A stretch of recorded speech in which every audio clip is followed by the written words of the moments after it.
Woo! Still bopping every time. Hi, Every time. everyone. Welcome, welcome. Happy Wednesday. Today is Wednesday. Um, I'm really excited for today because I had a little time to spend with this man and just had an absolute blast. And I'm really excited to hear what he's up to and share with you. So before I give like my little quick introduction, Guy, welcome. Hi, good to have you Thank you. here. Thank you. Hi. I'm wait this way. Right. I'm less excited about Guy being here and more excited about Hale Dwoskin being here. Well, So but Hale, first of all, welcome Guy's to the not show. chopped liver. He's He's not. Right. And you know what I always say? I've been chopped liver before. I'm used to it. You know what I always say? I always say that when Guy and I do an interview together, it means that there's a really special guest here. Because like sometimes I'll do the interview solo, but every time I run like across someone who's really awesome, I'm like, Guy, you're gonna want to be here for this. So He does. that's always a good sign. So hey, right. So Hale, for those of you who may recognize him, was actually in the movie The Secret. Remember that really wildly popular movie that all of you have probably seen multiple times? Came out in the 90s and was like the big thing. So Hale was in that. He's also in the new version of the book with Rhonda. But we're going to talk about all sorts of amazing things. He has a Sedona method, emotional release. We're going to talk about his journey. But first, I just want to welcome you, Hale, to the show. And thank you for being here. Oh, it's great to be here. Thanks for having me. So why don't you give a little bit of your introduction, the way that you like to say, before we kind of like jump into the meat and potatoes of this thing here. My intro. Well, Yeah, you've been around for quite some time. Yeah. So every time I do this, the introduction's different, but I don't usually do an introduction, so I'll see Ours what comes out. Yeah, ours too. So at any rate, I've been studying ways to help people since I was a teenager, as I was discovering how to help myself. And I got involved in the Sedona method in 1976 because I met Lester Levinson, who's the man who inspired this work and who was my first teacher and mentor. And he didn't say that much about it, except it was who he was that really made the difference, because he was a living embodiment of peace, of truth, of happiness, of imperturbability, which is a big word. But he was just an exquisite person to be with. And it was just a casual encounter, but it changed my life, because the next weekend I was taking a seminar with one of his seminar leaders, his instructors. And before the seminar was even over, I knew that this is what I was going to dedicate my life to at age 22. And I've been going strong now for way over 4 decades. And it started as a personal quest to be free of suffering and to discover the truth of who I was. And as I discovered that, the basis of the Sedona method is just that you are whole, complete, and enough as you are, not at some future time, but right here, right now. And that you have that the feelings that hold us back, the thoughts that hold us back, the beliefs that hold us back aren't the truth, and they aren't who we are. And so the Sedona method at first, when I first learned it, was more focused on letting go of those self-imposed limitations. And then Lester passed away in the early 94. And before then, he had already turned over all his copyrights and the responsibility for his teachings to me. Wow. And after that, the focus has changed over the years to not just helping people have more money, better relationships, better health, but the core piece that we teach now that still supports that is that presence of awareness or beingness or isness that you are, that all is what is the ultimate goal. And it can be discovered right here, right now, from your own direct experience. In fact, I'm hoping I can share at least one tool immediately, if not more, Please. that will help Yeah. people discover that. Yeah. So we created a movie in what's that? In around 2012 that kind of expressed that, called Letting Go. As you know, I was in the movie and book The Secret, and now I'm one of the featured teachers in Rhonda Byrne's latest book, which is all about what we do. I mean, it's not based only on what we do. Lester Levinson is the most quoted teacher in that book. I'm heavily quoted, but so are a host of amazing teachers. And it's all about ending suffering and discovering the truth of who you are. And so that's been my journey. And in between there, I grew up, had a life, practiced this in my life, and have helped many people all over the world both let go of suffering and achieve what they desire in life, and at the same time wake up to the truth of who or what they are. So that's my bio. I love it. Hale, I just want to real quick just give you a reflection and an acknowledgement, because you spoke about Lester when you met him, that he wasn't just speaking this work, he was the embodiment of this work. Yes. And I want to just reflect back to you that as soon as I was in your presence, and I'm sure Guy will reiterate, like, I feel the same thing from you. Oh, There is sweet. just there's just a peace and a grounded stability that you emanate that is just it shows that you have done a tremendous amount of work to get to. So I just want to I want you to know that you're doing that same work. We know what it takes. Yeah, exactly. Yeah, it does require intention and focus and dedication and consistency. And consistency and earnestness too. And I sense that in both of you. And by the way, everyone watching and you two, I'm just a mirror. If you're sensing that, you're just sensing yourself. Sure. It really has nothing to do with this particular body mind. Nothing at all. Beautiful. I love that. I have a question for you, simply as someone that has been in this work, like you said, since 76, I think you mentioned. So we're looking at, 45 years of being in personal development, spirituality, et cetera. And even you had mentioned that the work has shifted. And once the reins kind of got handed to you, that you started taking it in a different direction. Yes. And you and I just had a quick chat about this, but how different the world and landscape of personal development was in the 70s, much more into what you spoke about, like the achievement-based, results-based, like, let me empower myself, let me make millions, let me, all that stuff, into what we are starting to sense, and some of the teachings that we're bringing forth also, which is more to what you are discussing now, right? Like the beingness, the isness, this awareness piece that, yes, guides to all of those other principles, but there's almost like this awakening that's happening for humanity. So I have a curiosity. What has that journey been like? Like, what have you noticed during the shift from that kind of ideology to where we are today?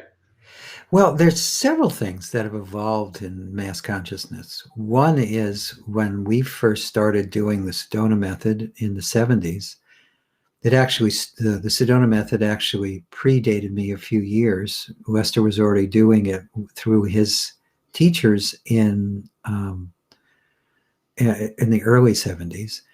But it went from a tool that was very much about just having, being, and doing more in your life, although it always had a very strong spiritual underpinning. In fact, what attracted me was not just to have more toys. What attracted me is that I was already a conscious seeker as a teenager. So at age 22, I had already gone through many programs. Wow. And I didn't just go through the programs. When I was involved in EST, which is one of the programs that fits that model, Sure. I took the training, but then I was a guest seminar leader. I was an assistant training supervisor. I was about to become a graduate seminar leader, and I was on the trainer track to become an S trainer. And when I met Lester and I discovered what that was all about, that whole direction just dissolved. Wow. And so did my interest in all these other things that were not to me as important as discovering the truth of who you were or who you are. And but at that time, when we talked about letting go, most tools were not talking about that. Most people were talking about empowerment and discovering it, whatever it is, and all these other things. But it wasn't really about just simply letting go of what we aren't. And so the Sedona method was early to the table on that. We have thousands of people who have copied us since then. And that part of what we do has never wavered. And what I've seen happen in the world is, so letting go has become, everybody talks about it. But what's also happened, and this is more recent, started gaining a lot of traction. I mean, it's been here timelessly. There have been great sages for eons. I can name a few, like Ramana Maharshi or Nisargadatta Maharaj, or there's so many, Yogananda. So these great teachers have been coming into mass experience for a very long time. But in the 90s, what happened is, and accelerated in this century, is that non-dual experience started becoming less esoteric and less available to a small group of people, and more happening to and interested in by more and more people. Yep. And there are now thousands of non-dual teachers in the world. And I won't, maybe they aren't all as cooked as Ramana Maharshi or Nisargadatta, but they're still pointing in that same direction. And it's getting into mass consciousness in a very profound way. That's why I think Rhonda was just part of that wave. After she put out the movie The Secret, she spent 14 years continuing to study what actually we discussed. And again, I don't take credit for pointing her in this direction. She was already interested in this direction when she interviewed me for the movie The Secret. There's a reason I have such a small role in the movie. I have 36 seconds or something. It's ridiculously small, because we had an hour-and-a-half interview, and we mostly talked about letting go and non-duality, because that's what her and the producer were more interested in. At the very end, they realized they were running out of time, and they wanted to make sure I said something in the movie. So we came up with something I could say that would be used in the movie. And they actually ended up basing a whole section of the movie around it, because the quote was, be for what you wanted to see in the world as opposed to against it. And then they made a whole segment of the movie around that. But Rhonda's search for this continued, and she met many amazing teachers.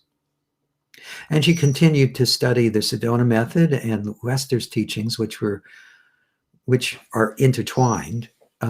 And then she decided that this book that she just released, which is about that awareness that we all are, and just recognizing that truth of who we are, she decided that was the book she was wanting to release next. And that book is already in over 50 languages.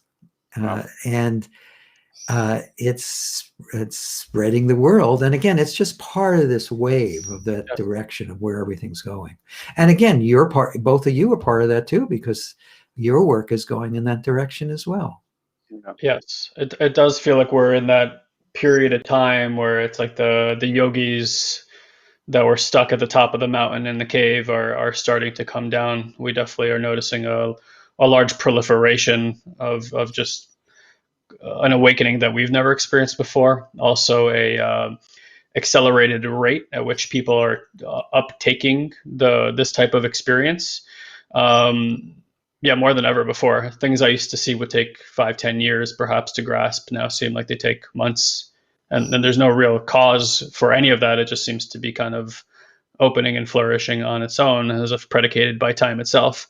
So it's I find this to be the most interesting time. I'm like, lose, win, or draw, whether we are on the precipice of the most fantastic awakening in human history, which I do believe we're at the precipice of, or this is the end. I think this is the best front row seats any human being can have is right now. That's a big divergence. There is divergence. I know what I believe inside. I also know what's trying to be propagated, through media to most people. So it's interesting. I would love for you to define in your own words non-dual for the listening public, because for most people, they're going to conceptualize that, not understanding that gets to be directly experienced, and that the word is a pointer, but is not what it is. So I'd love your own words. Sure, I'd like to do it in two ways. I'll talk about it very briefly, but I'd like to just take people into a direct experience of what I'm talking about, rather than just talk about it. So non-duality just means that you and I and all that is experienced and all that is beyond experience is the same thing, is the presence of awareness or beingness that you are, that I am, that all are, and all that appears is. And it has, even though it's non-dual, you can't deny that we're all experiencing some sort of dual experience. There's a body over there. There's your two bodies, which are on two different coasts, and everyone listening to this is appearing to listen to it from different locations. Yet, what's the same is the silence or the presence or the beingness that is listening. That silence or beingness or isness is actually the listener, that which is perceiving all. And that's just one. There's not a me listening here and a you all listening there. There actually is no me and no you. There is a listening. There is a perceiving. And there's just one listening, one perceiving, one being. And it is both formless and it gives rise to all form. Mm-hmm. And that doesn't make sense to the mind, because the mind sees things as either black or white, right or wrong, good or bad. It sees things based on all it knows. The mind can only know duality. But what you are only knows unity. That's all it knows. And it doesn't even know that. It just is that. So non-duality is just pointing towards this. It's pointing towards everything that's being experienced is all part of the same, for lack of a better word, unified field that's actually not it's beyond personal and impersonal. It just is. It is boundless. It's timeless. It's spaceless.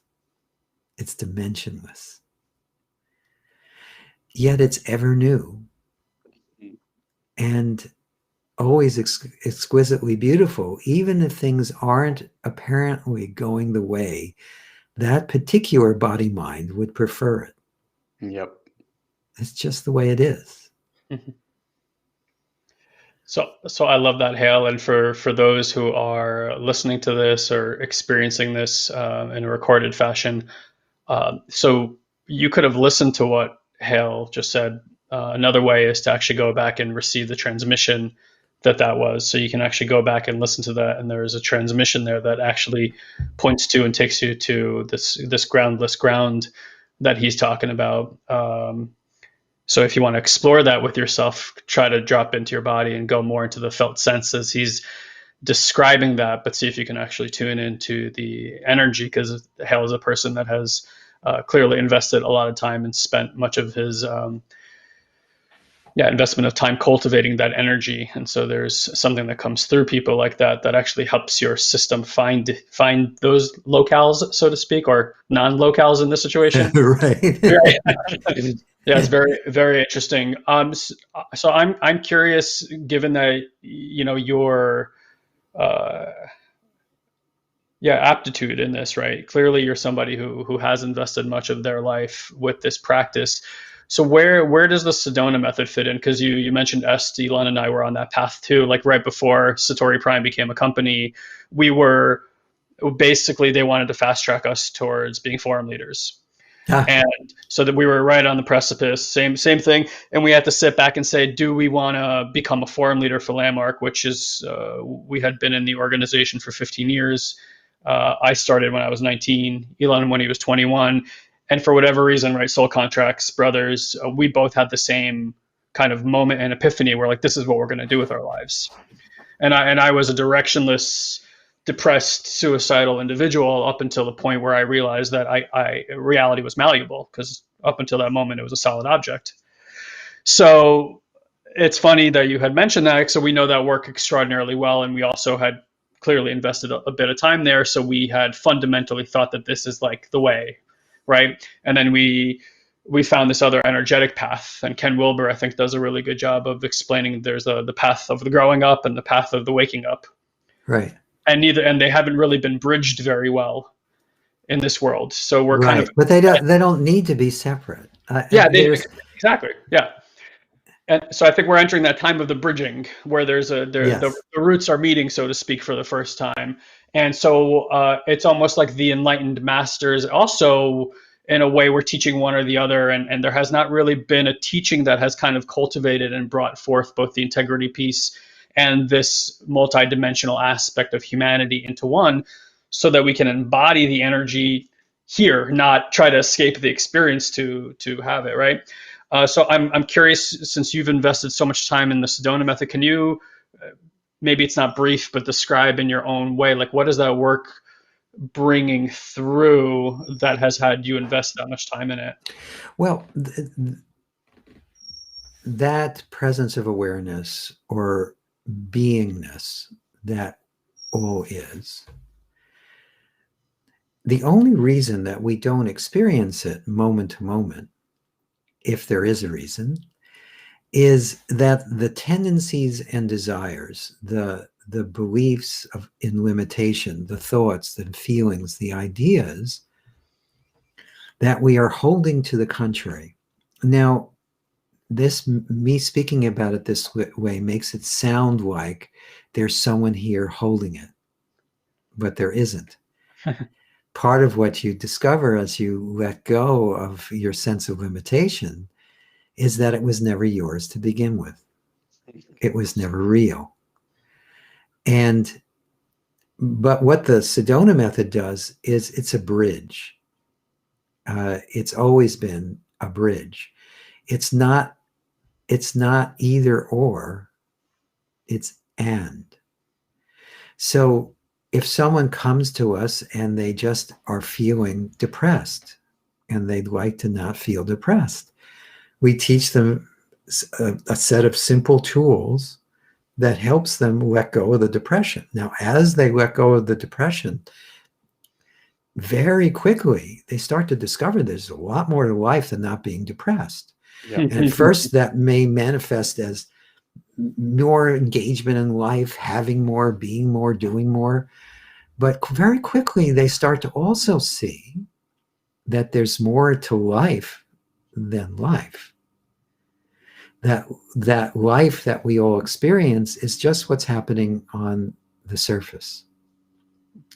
There is this vastness that we are, that life is just an infinitesimally, what we call life is just an infinitesimally small part of. And so we also help people as they make the journey into that as being their living experience. And then lastly, we help people to integrate that perspective back into life, because it's not about escaping life. It's not about denying life. It's not about giving up on life. And that's a common pitfall that people fall into. They start discovering truth and it becomes an escape from life. Yet life is not separate from that. And it's an exquisite part of that. And you can discover that the less there is an enjoyer, the more there is enjoyment. Mm. Can you say that again? Yeah. Sure. The less there is an enjoyer, the more there is enjoyment. So beautiful. So good. So how the Sedona method fits into that is it embraces all of that. It embraces just someone who wants to empower themselves and also stop disempowering themselves through all their inner sense of limitation. It helps people see through the illusion of being a separate individual. And it helps people, again, integrate that back into life. So it is unique in that way. There are other teachers that do that, but they're not common. Most teachers either focus on just the empowerment end. Well, actually, there are three things I talked about. So there are some teachers that focus on the empowerment end. There are some teachers that focus on the discovering the truth of who you are, and that they stop there. And then there's some teachers that focus on discovering the truth of who you are, and then also how to reintegrate it into life. But what we do is we talk about all three, and we assist with all three. It's beautiful. When you're this work, I have found it calls to certain people. You know, this is. I think when you're at certain stages of your life, certain work like what we were discussing before, which is much more in the personal development, kind of like empowerment type, achievement-based work really calls to you. And then, the reason we came up with Old Souls and Seekers is because we started to realize that a different brand of souls were starting to come in to do this level of deep, what we started to call like deep energetic healing work, this aspect of emotional release and letting go and inviting these new energies and tapping in. In your experience, as you're taking people through this work, what have you found as like, is the Sedona method driven through, I know you're big on experiences, right? So is it done through meditations? Is it done Well, again, I think we've talked enough about it that we should start getting into practical examples. Let's do it. But it's really just a tool for inquiring and discovering through a series of just questions you ask yourself, what is really true in this moment and what is really necessary in this moment. And one of the things you discover is that suffering is unnecessary. And truth, even on a relative level, most of what we believe is true is really hearsay, is really based on memory, is based on belief. And truth is that which never changes. It's changeless. So you actually can't know the truth. You can only be it. Mm.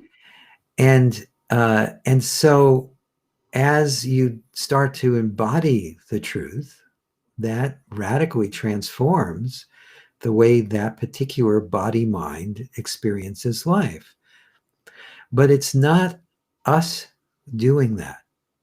The reason we talked about this earlier, this is what's happening in the waking dream on a mass scale at the moment, because this is what is supposed to be happening. There are no mistakes. Everything is always unfolding exactly as it's supposed to moment. Always. Even when the mind screams, no, it can't be like this. Well, it is as it is. So why don't I start with a simple technique that is very similar to what's a big part of Rhonda's new book, The Greatest Secret. It's not based on what's in the book, and what's in the book, her book, is not based on what we teach. We were just one of a whole bunch of teachers that used similar questions, and she distilled it down into her version of it in the book. But I've been using this phraseology now for a couple of decades, and it's very simple and very direct and very powerful. And it's so simple and so direct that people, even if they're not interested in self-discovery, can use it to just free themselves from any sense of inner limitation. So the technique is just basically that you welcome or allow whatever you're experiencing, and then you simply check, am I that? Or am I that which is aware? And by checking, you discover that you are the awareness. Right. You are that which is aware. So you're not caught up in the drama or the thought or the feeling or the belief or in that body mind. And each time you see that, it's liberating. And it leaves a residue in the body mind that's profoundly nurturing, relaxing, opening, enlightening. And so why don't I take us through this a few times so that you can get a sense of it. Sure. Great. So in this moment, just allow yourself to, and I'm going to do this with everyone. I'm not going to not single out either one of you, so that, yeah, I'm not going to put you on the spot, even though I don't think you'd have a problem with this at all. So in this moment, just allow yourself to think of something in life that you're wanting to change or improve. And then notice the visceral response to that. What feeling does that bring up inside of you? Just notice it. And then could you be present with it? Allow it. And then notice how there is, when emotions arise, there's usually a sense either that I am the emotion or that it belongs to me. So focus on the emotion and that sense that you are it, or it is yours, and then check. Are you actually that? Or are you that which is aware? If you really look, you'll notice that you are the awareness. And each time you see that anew, first off, seeing it once, if you really see it, you never need to check again. But for most of us, we need to keep checking until the mind surrenders and stops going back into believing in itself, instead of noticing what's actually real or true. But so let's do it again. Focus on that same thing or anything else in your life that you've been wanting to change or improve. And notice the inner feeling or visceral response to that. And then could you just simply be present with it? Allow it.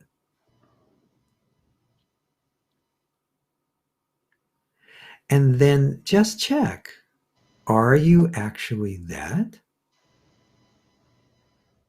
Or are you that which is aware?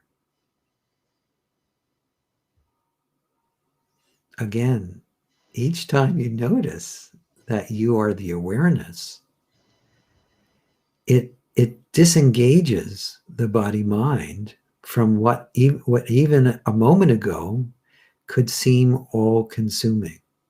Mm-hmm. And so that one question, which is in Rhonda's book, she says, are you that, or are you that which is aware of it? I usually do it in a shorter form because it points more to the awareness itself, as opposed to an apparent you who's aware of it. That's not as important. But that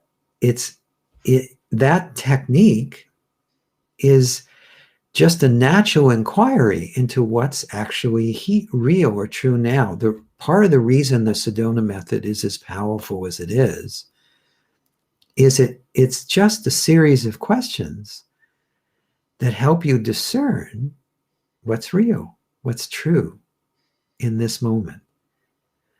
And the more you can discern that, the more you free yourself to experience it directly and to live it in life.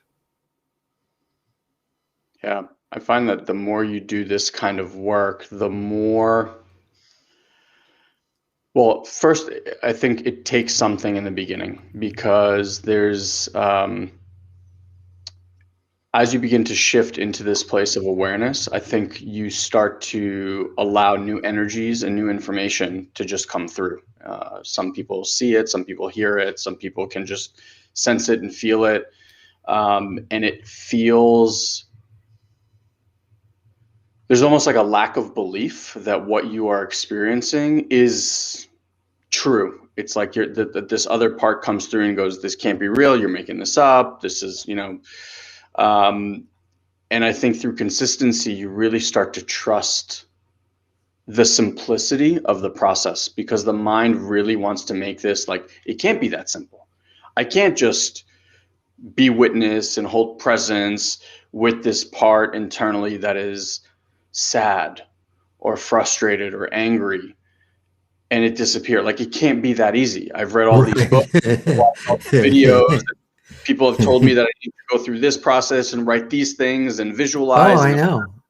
Right. And something comes along and it really is this simple. And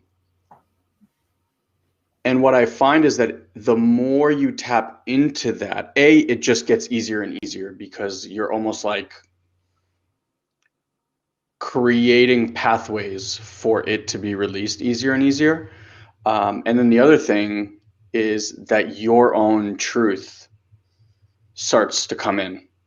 And I think when you start to tap into that, like, one of the strangest byproducts of doing this work is, for me, my brother, a bunch of our clients, is that whereas before I was reading, a book a week, I find myself reading less and less and less, and sitting in this present aware state more and more and more, because it feels like it's more true to me and where I'm at any given moment than even the best of teachers at most were writing to point to something to help you get into those places. And whereas before I would consume myself with trying to understand through the mind, what I love that you do, Hale, and I think so many teachers do not do this, and it's a big thing that like we're huge proponents of, is taking people through the experience of, because reading about this stuff makes absolutely no difference. You'll sound really good at a dinner party, but it's not gonna, it's not gonna help you kind of embody the work. And so for anyone that's listening, and that exercise may have felt very, very simple, just like meditations that we release, the idea is the simplicity, like Yes. leaning into simple. Today, anyone that tries to sound smart or do it, I'm like, okay, too much. You boil it down. I really love that if you operate from this place with consistency, you allow something so much bigger than us to guide your life, to Yes. guide your healing, to guide Yes. all of it. And I mean, I'm sure you can speak to this experience too. Like, it gets to a point where life seems magical. It's like this magical unfolding where I'm just in awe. There's so as we're on this interview, just so you guys know, like my wife came screaming down, like I all of a sudden I hear like coming down the stairs. I'm like, mute, because I know something, like I thought it was one of my kids, and it happened to be my wife. And she had just found out, like, she got this amazing news where she doesn't have to take the bar in Florida, and she's just like, Yeah. and it's things like these moments where she wrote this Post-it note, we've been creating, and just life just flows when you stop resisting Yes. the thing that is. Yes. Yes. And the interesting thing too is life is always flowing. It's just that we don't recognize it when we're caught up in our inner dramas, in our stories, in our beliefs. In this moment, whatever's unfolding is already exquisitely beautiful, even if the mind is rebelling against it. Yes. I don't want people listening to this to think, oh, well, yes, there are more and more things that, from the perspective of the person, seem to be really amazing. And just like what you said, that's a very common occurrence. But what's even more amazing is that even ordinary experience, before I got on the phone, well, we're not on the phone, before we got on whatever this platform is, you've branded it, looks like somebody else's platform. But I was vacuuming the house, and that was just as much fun as hanging out with you guys. Yeah. And so this exquisite beauty, this exquisite peace and certainty and joy and presence is already at the heart of every experience. And it's also before experience and after experience. The experiencing is where we touch this, what we call life. But we are that which gives life to life. And that is that is already completely not in need of anything to change. Yeah. Externally. Yeah. In fact, it doesn't even see a difference between internal and external. That's right. It's just all the same. Yeah. So, yeah, and again, everything we're talking about is entering more and more people's consciousness. Part of it is all the amazing tools. I mean, there are people listening to this, whether they're doing it live or from a recording, all over the world. Yeah. And and everyone listening to this is appearing in your dream. So it's not coming from me or from Guy or from Ian. This is coming from the core of what you are. That's the source. The source is what we all are. And there's only one source. It appears that there are guys and Ians and Hales and Marys and Joes and Bobs, but that's just an appearance. One of the other amazing teachers in the Rhonda's new book, The Greatest Secret, is a teacher. One of the ones I highly recommend is a teacher called Shakti Caterina Maggi. She's an Italian. And I was listening to one of her talks this morning, and she used this amazing analogy, which I'm sure you've heard similar ones before, but there is only one light, and then it gets refracted by the mind into this appearance of multiplicity.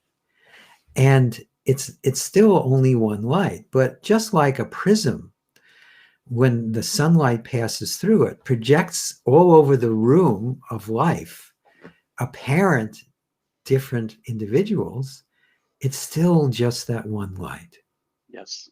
And that is what you are, and I am, and all is. And it's that way even when someone is completely unaware of it, when they're just living life completely based on the surface. They're not even trying to do self-improvement. They're just trying to get through the day. Survival. Mm-hmm. Yes. Hal, can I take this a little bit more into just the real, like not the real world, the world as it is happening right now? Obviously, Sure. 2020 was a pretty disruptive time for many, many, and I'm just curious from where you sit, watching what the collective is going through, from death with the virus to government upheavals to all this stuff that's occurring. For people that are really struggling to get to that place of acceptance of what is, that this is in fact the flow of life, and that this person who maybe they despise, they can't see them as that reflection of light, right? They see them as this dark devil energy. Right. No. And that's happening. There's a lot of projecting going on. Yes. A lot of projecting going on. So in my experience, this whole time period is just an invitation to wake up from the dream that we're usually living. Yeah. Most of us are living a dream. Well, actually, in my experience, this is all just a waking dream, but most of us are living a dream within the dream. We're experiencing our perception of what's real as though that is the one reality. And most of us live in very confined little boxes. So as you allow yourself to see through these boxes, you then deal with the situation at hand from a very different place, from a place of love and a place of compassion and a place of understanding for yourself and everyone else going through this. And it happens naturally. You don't have to effort to be good or to support others. You just find yourself naturally moving in that direction. And there is a way to start discovering that. And let me just point it out. So let's go back to that technique that we did before, and let's do that once. And then I'll show you another step you can take from there that will help when there is apparent conflict around you. Sure. So again, focus just on whatever you're experiencing in this moment. Especially any point where you think that is you. Your body, your mind, your world, the current situation, or it's happening to you. And then check, are you that? or are you that which is aware? Now, just in seeing that, the awareness becomes more self-obvious to itself. Now, in this moment, check, is that awareness limited to a location? If you don't focus on the body, if you just focus on that awareness that you are, can you actually find a boundary? Yes, the body, of course, has boundaries. But does you, as awareness, have a boundary?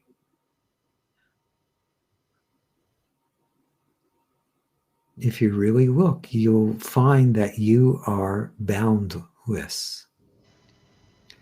And then all apparent others appear within this boundlessness. And they seem to be separate from that awareness. But check that too from your own direct experience. Is that person actually separate from this awareness that you are? Or is it just an appearance? Again, I'm not saying bodies aren't separated, but is that which you truly are, that bodies appear in or on, actually separated from anything or anyone? Or is that awareness too?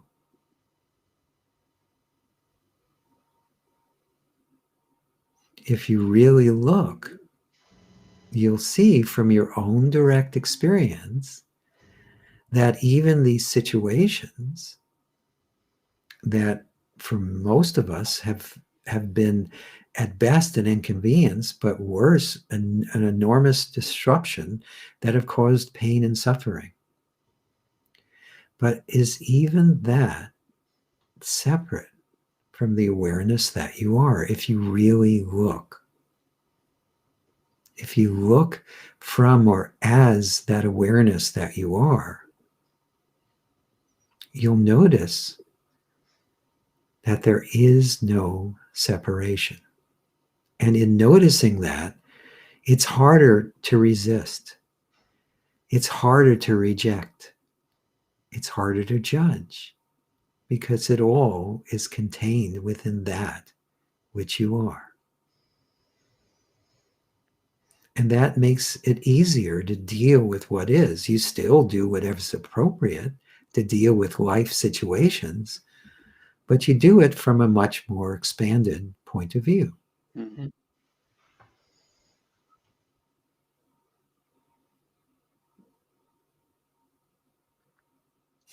Mm-hmm. That was beautiful. Yeah. Yeah, it's interesting. As they say, there are many roads to the top of the mountain. We've been part of a few mystery school. Well, we've been a part of a mystery school for the last few years that heavily dives into and adopts from a lot of different mystical, spiritual science.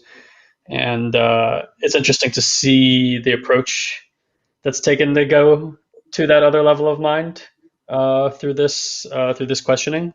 Kind of reminds me a little bit of Byron Katie's process a little bit with some of the way that she questions people to get them out of ordinary mind. But yeah, it's still very enjoyable to get to Yes. this place. Yeah, just an immediate soothing and grounding, inclusivity, compassion that naturally arises. It's always excites me to be with people who are of this type of vibration already, because it immediately becomes apparent of what the world is turning into. Yes, Versus what it it has is been. beautiful. Yeah. Yeah, Byron, the work, as Byron calls it, is very similar to some of the stuff that we do too. I've just touched on one particular way of doing this. Sure. There's a whole host of things, and Byron's work is very complementary. There are a lot of people who do the work and the Sedona method, and vice versa. I can see why. Yeah. Where did the name come from, by the way? Why Sedona? Oh, the method? Sedona method.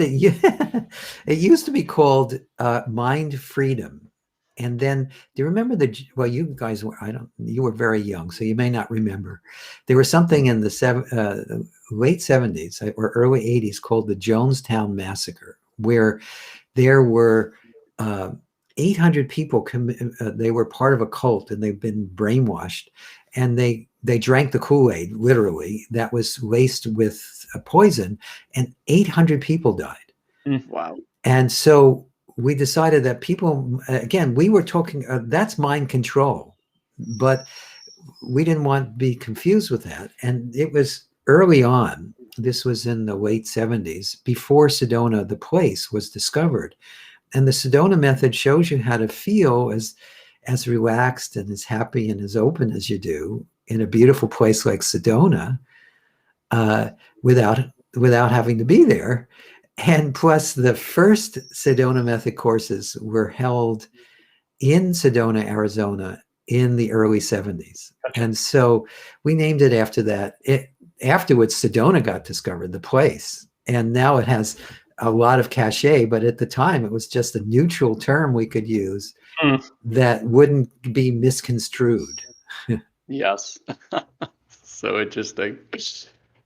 Well, I know we're coming here to the end of the interview, and I know people are going to want to find out more about you and the Sedona method. I know, bro, you had created that. So Hale has been generous enough to give all the listeners here a gift. Guy's going to throw the link up right now.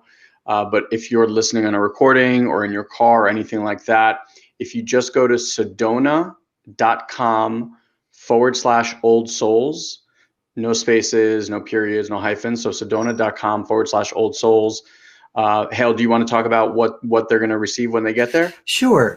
It's actually a page that links to a bunch of our free resources. We have the Sedona Method YouTube page, which I do, and Lester and I have quotes on it every day. There are free our YouTube page. Did I say YouTube just now? I can't remember. So that actually has over 200 free videos of this different aspects of this process. In our Facebook page, we do quotes. And then we have all sorts of other free resources. We're even making the movie, their 108-minute movie. I mean, the hour and 8-minute movie that we did is available for free as well. So there's all sorts of free things. And it also shares some information about our programs. And again, I just want to leave everybody with this. Just remember that feelings are just feelings. They're not facts. And they're not you, and you can let them go. And also just be open at least to the possibility that you are already that which you've been seeking in every activity you've ever done. You are already the wholeness, the completeness, the beauty, the happiness, the love, the joy that often seems like it comes from outside of yourself, but it actually is your basic nature. And if you just stay open to that as a possibility and start exploring that for yourself and keep letting go of what you're not, you can discover this and have it become your living experience every moment. Beautiful. Into that. So beautiful. Bro, any last words? No, hey, I was going to say, such a pleasure. Appreciate you and all the work, everything you're bringing through. I'm sure the countless people whose lives you've impacted and changed, and it's admirable. We're grateful to be on the path with you as a fellow brother, humanitarian, and all the rest of it. So thank you so much for being here. We really appreciate you.